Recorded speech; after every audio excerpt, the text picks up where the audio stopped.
misoli sizlar bilan obzor tayim. Bugungi dasturimizda Malibu 2 bo'lishi kerak edi, lekin bo'ldi, mana kelyapti. Har doimgidek kech qolib. To'g'risini aytsam kelmaydi deb o'yladim.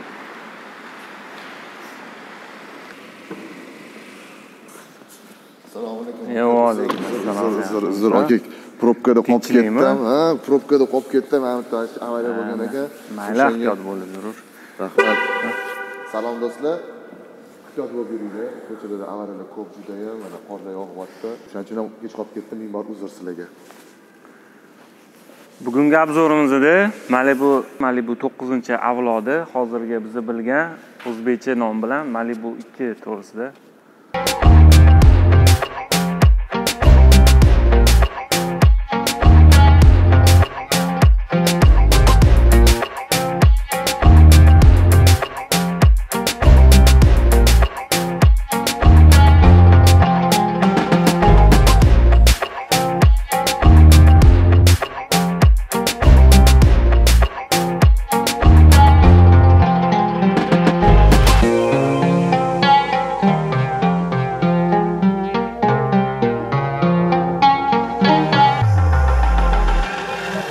Mashinamizdan endi body chastidan boshlaymiz. Oldidan. Ya'ni mashinamizning o'zi ma'lumot berib ketaman, agressiv ishlab chiqarilgan oldi. Dizaynerlar tomonidan bu mashinaning oldi qismi Camaro'ga o'xshatishadi, lekin unaqa emas. Ko'pincha hozirgi chiqayotgan Audi'larga, Kia'larga o'xshab ketadi, hozirgi zamonaviy mashinalarga. U nimaga dizaynerlar o'xshatadi? Sababi mana bu taraflari bamperaniki, bu qismi faralari ko'pincha Camaro'ga o'xshatib ishlangan, chizmada shunaqa bo'lgan. O'shanga dizaynerlar o'sha Camaro'ga o'xshatishadi. Keyin farasiga keladigan bo'lsa, optikasidan boshlaymiz. Keyin oldida дальний ближний двухконтактный ksenofara turadi, lampochkalari. Bu yoqda поворотный oddiy lampochka qo'yilgan. Pastida dixosi bor, dixosida bu yerda уже svetodiodniy lampochkalar qo'yilgan. Pastda endi mashina zavod qilishi bilan sirazu yonadi. Keyin mana mashinada ham ko'rayotgan bo'lsangiz, parktroniklari ham bor. Parktronik o'sha zavodskoy chiqqan. Keyin mashinaga umuman 360 gradusli kuzatuv qo'yganmiz. Sababi endi chetlarni ham ko'rish uchun bu narsaga yana bitta doказательство, mana bu yerda ham katta chiqib turgan narsa 360 gradusli kameralar ikkita eshikda mana shu bokovoyga qo'yilgan. Mashinamizning yon qismidan ham davom ettiramiz. Bokovoydan boshlaymiz. Bokovoy juda ham keng ishlangan, hamda buni plus tarafi zadniy yurganda mana bokovoy pastga qaraydi. Sababi bu yerda temniy zonani, pastli arularni ko'rsatish uchun, kichkina barzorlarni ko'rsatish uchun shunaqa qilingan. Keyin поворотный ham bor. Поворотный bu yerga qo'yilgan. Chiroyli qilib bu yerga Malibu yozig'ini qo'yishgan. Keyin ruchkasiga keladigan bo'lsa, ruchkasida juda ham chiroyli ishlangan, knopkasi ham bor. Knopkasi uni bossangiz ochiladi. Shu kalti tiqib, cho'mchadan ochib, aniq qilmaslik uchun ruchkasi ham juda ham chiroyli ishlangan. Keyin orqa qismiga keladigan bo'lsa, umuman orqa qismida ham mana yarmidan ko'pi, mana bu qismidan bu tarafi Audi'ga ko'proq o'xshaydi. Sababi Audi A8 da bunaqa chiqqanda orqa qismi o'rtasidan yarmi Audi A8 da bunaqa bo'lgan. Oldin aytganimizdek, shu mashina Audi'ga shu taraflama ham o'xshaydi. Keyin mana orqa farasiga keladigan bo'lsa, orqa farasi ham o'z Malibuning fishkasi, mana ikkiga bo'lingan farasi. Ikkiga bo'lingan, lekin farasi chiroyli turadi. Bu Audi'ning o'zining dizaynida ishlangan, svetodiodniy fara qilingan, o'rtasida поворотный бегунокli, полностью mana svetodiodniy bo'ladi. Keyin mana bu yerda bu yog'i ham svetodiodniy, zadniga yoqqanida, orqaga urilganida shu chirog'i yonadi. Keyin hamma tepa qismida, lobovoi tepa qismida ham stop signali bor. Bu ham svetodiodniy qilib ishlangan, juda ham yarki, shu orqada uzoqdan kelayotgan mashinalarni ham ko'ra oladi haydovchilar. Keyin tepasida bu bilmadim, nimaga plavnik qo'yilgan, u tushunmayman, bu mashina o'zi umuman kerak emas bo'lgan narsa deb o'ylayman. Keyin mashinaning katta shu tomida panoramli lyuki bor. Bu narsani hali yana salon qismida ham tushuntirib beramiz. Keyin bamperga keladigan bo'lsa, mana bamperda ko'rasizlar, parktroniklari bor o'ziniki.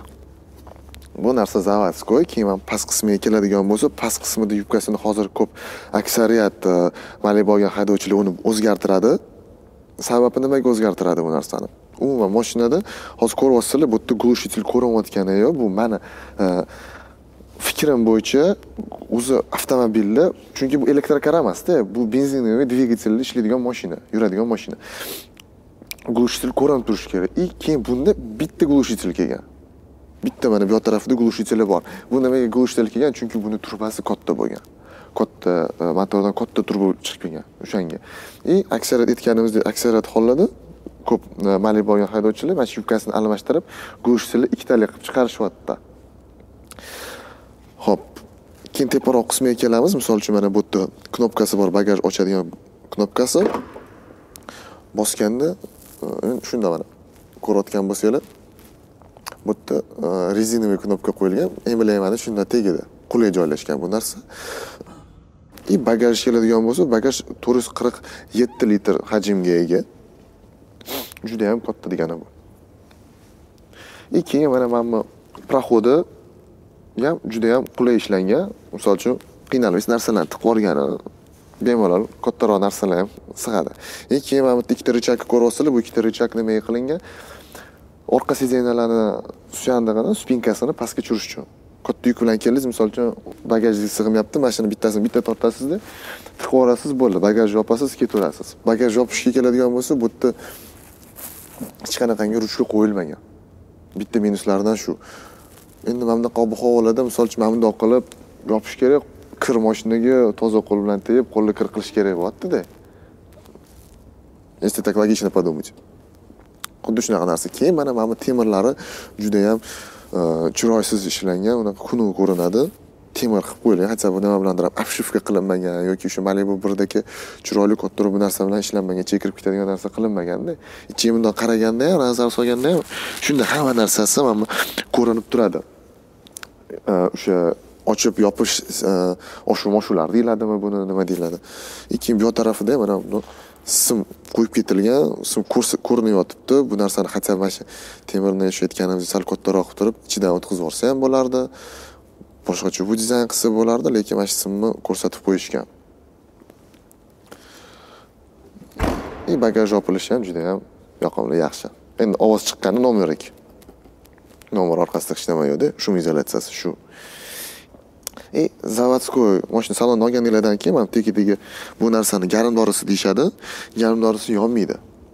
Uni ko'pchilik almashtirib, shu yonadigan qilishadi. Misol uchun far yonganda ham sochdaniya bo'ladi. Bu ham ikkalasi ham yonsa, yaxshiroq orqada kelayotgan mashinalar ham ko'radi. Plus tarafi ham mana shu. Yo'q, minus tarafi aniqroq bu. Plus emas, minus bu. Hop, mashinamizning endi baloniga kelamiz. Baloni zavodskoy diskasi juda ham chiroyli ishlangan. Oldingi avlodga qaraganda bu ham o'zgacha bunda chiroyli. Mashina zavodskoy razmeri 17. Shinasini razmeri 225-55R17. O'ziga yarasha keng, baland, juda ham qulay. Mashina yurganda ham yumshoq yuradi.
salon qismiga o'tamiz. Salon qismimizda asosan sidenasidan tortib, obshivka, tarpetkada koja ishlatilgan, kojadan qilingan.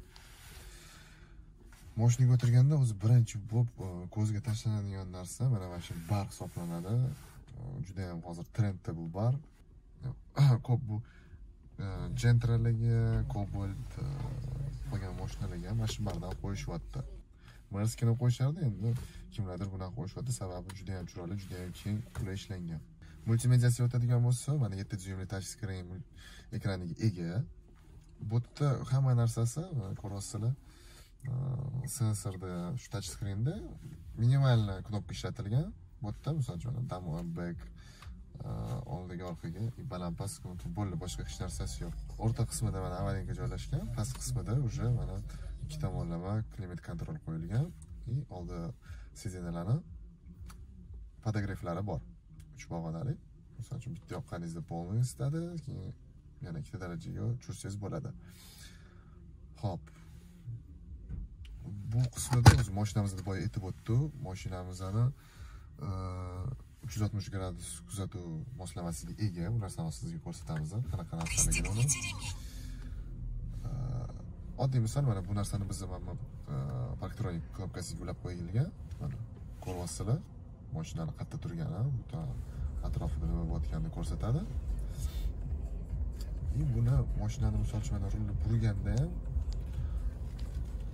направленияsi o'zgaradi. Mana oddiy misol zadniy yuraman, sразу mana ko'ryapman. Rulni burganda ham trayektoriyasini ko'rsatib beradi. GPS sistema aktivna. Mana oldiga qo'ydim, mana oldida ham также shunaqa. Misol uchun oldinglarda mashinaning gabariti katta juda ham kirishga qiynaladigan joylarda kichkina darvozalar bo'lib qoladigan bo'lsa, juda ham ma'qul, qulay keladigan narsasi. Shunaqa qulaylik mashinaga o'rnatilgan. Keyin mashinaning rul qismiga keladigan bo'lsa, rul qismida уже mana ko'ryapsizlar, rul ham kojinli, podogref bilan podogref knopkasi bor. Bu yerda rul o'zida cruise control настройкалari bor, yoqib o'chiradigan, bu tarafda уже o'rtada panel tablo bor, o'shani boshqarishga qilingan har xil funksiyalari bor. Misol uchun uni qilsa bo'ladi. Распознавание речи bor, keyin telefonni misol uchun qo'yib qo'yishi bor, chalg'imasligi uchun shunaqa. Keyin rulimizning o'zi regulировкасы bor. Regulировкасы qanaqa? Bu regulировкасы mexanический. Mexanическийda mana tepaga, pastga, mana oxirigacha tushyapti. Tepaga, pastga na вылет ishlaydi, kirib chiqishga ham ishlaydi. Odamning bo'yiga, kattaligiga qarab nima desa bo'ladi, regulировка qilsa bo'ladi. Sidena to'g'risida ma'lumot berib ketamiz. Sidenamiz ham kojinli, juda ham qulay, удобный. Chetida elektrический regulировкалari ham bor. Misol uchun oldiga, orqaga, baland, past настройка qilsa bo'ladi. Spinkani ham также. И bu yerda spinkani o'sha chekirib turadigan podushkalar deyiladi, o'rta qismida o'shalarni ham настройка qilsa bo'ladi. Keyin ishida ham bunga настройка berib qo'ysa bo'ladi. O'zi положениyangiz birinchi, ikkinchi, uchinchi настройка bor. Uchinchi настройка уже удобный выход. Birinchi, ikkinchi настройка belgilab qo'ysangiz bo'ladi. Ikkita odam haydaydigan bo'lsa, ya'ni bitta bosasiz, настройкасы o'ziga kelib oladi. Ikkinchisini ham xuddi shunaqa narsa, mana uchinchisini bossangiz уже удобный выход. U nima degani? Sidena orqaroqqa suriladi. Tushishingizga qulayroq bo'ladi. Agar rul elektrический bo'lganda rul ham ichkariga kirib ko'tarilgan bo'lardi, lekin afsuski rul mexanический qilib chiqarilgan buni. Umuman o'zi obshivkaning dizayniga keladigan bo'lsa, dizayni ham juda ham chiroyli qilingan. Keyin mashinani akustikasi juda ham yaxshi ishlangan, chiroyli ishlangan. Muzika chiqishi ham juda ham приятный. Misol uchun mana radiodan qo'yib ko'ramiz.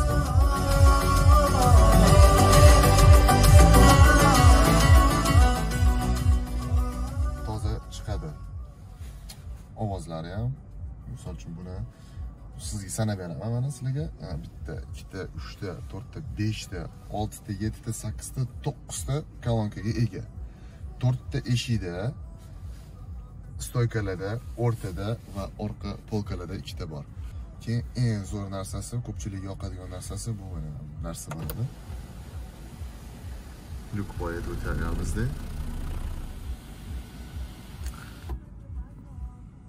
juda ham bir yoqimli narsa, juda ham katta, hamma havas qiladigan narsa. Lekin minus tarafi nimadaki, biznes klass hisoblanadi mashina, lekin biznes klass bo'lgani bilan ham orqadan turib mana shu lyukni ocha olmaydi hech kim.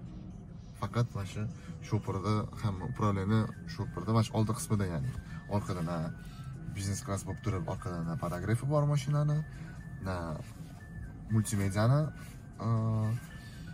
upravleniyasi bor, na хотя mashinlikka shtorkasini ochish.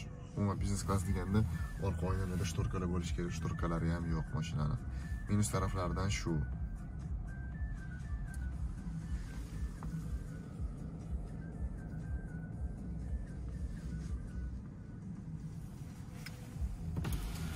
Nasıl ekan yopib qo'ysa ham, ko'rg'izsalar. Juda ham chiroyli.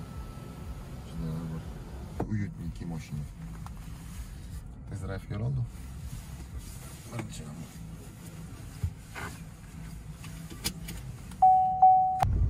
Mashina yumshoq yuradi. Shunday kerak metafora.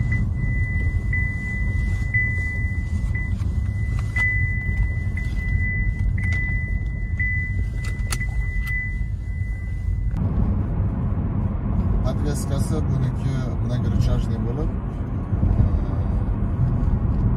nizamisiy podveska hisoblanadi. Shuning uchun ham yumshoq hisoblanadi.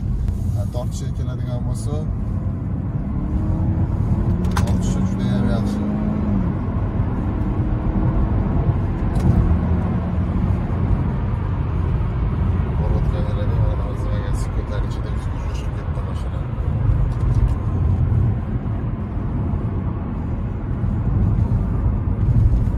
Mashina объемi двигателя 2,5 litr. Atmosferni hisoblanadi, turbo emas. Shu bilan chiqqanlarida 2,5 litr bo'lib chiqqan bo'lsa. Litrda объем. Agarda bir yo'ldan ketamiz mana juda ham o'zini yaxshi tutyapti mashina.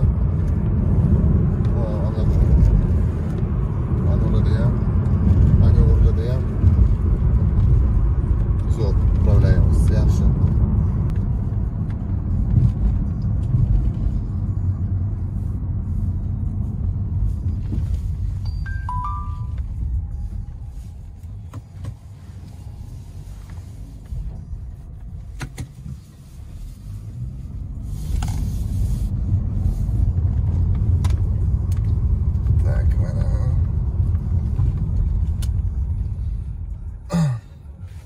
Endi necha sekund 100 ga chiqishini ko'ramiz. O'zini sekundameri bor. Tak. Qani, boshlaymiz. 1 2 3.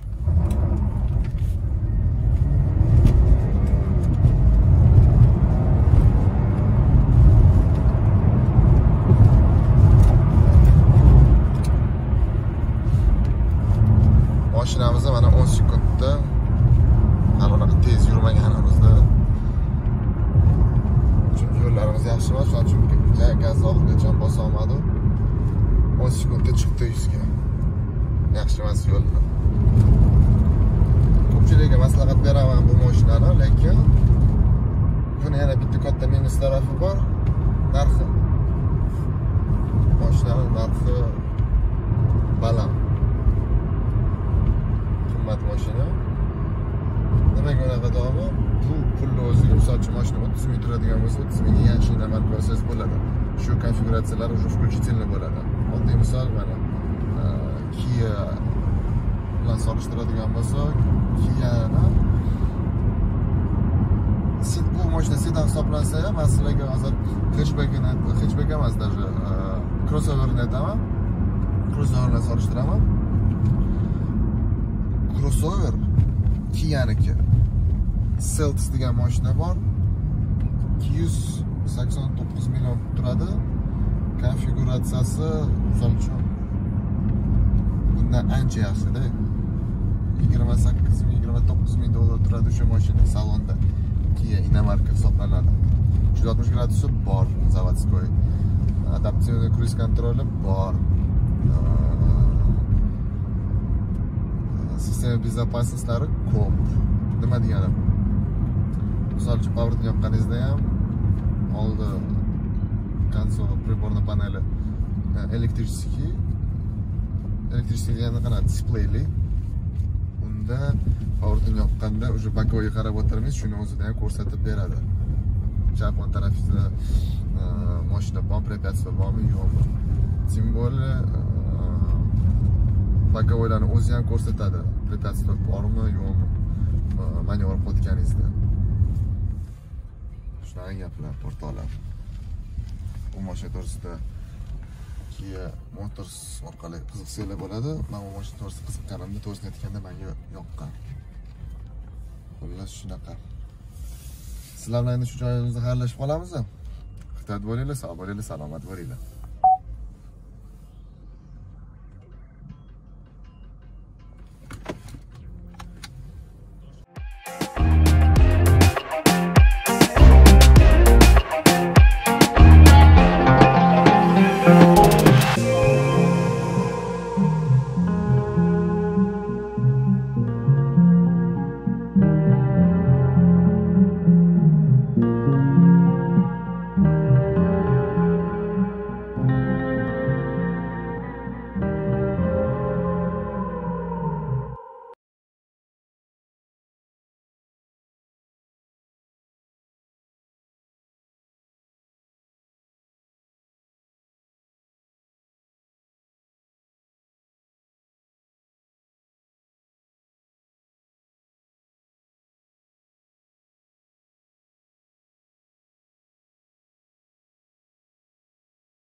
Qo'yanda endi sizlarga test drive'da tushuntirib beramiz.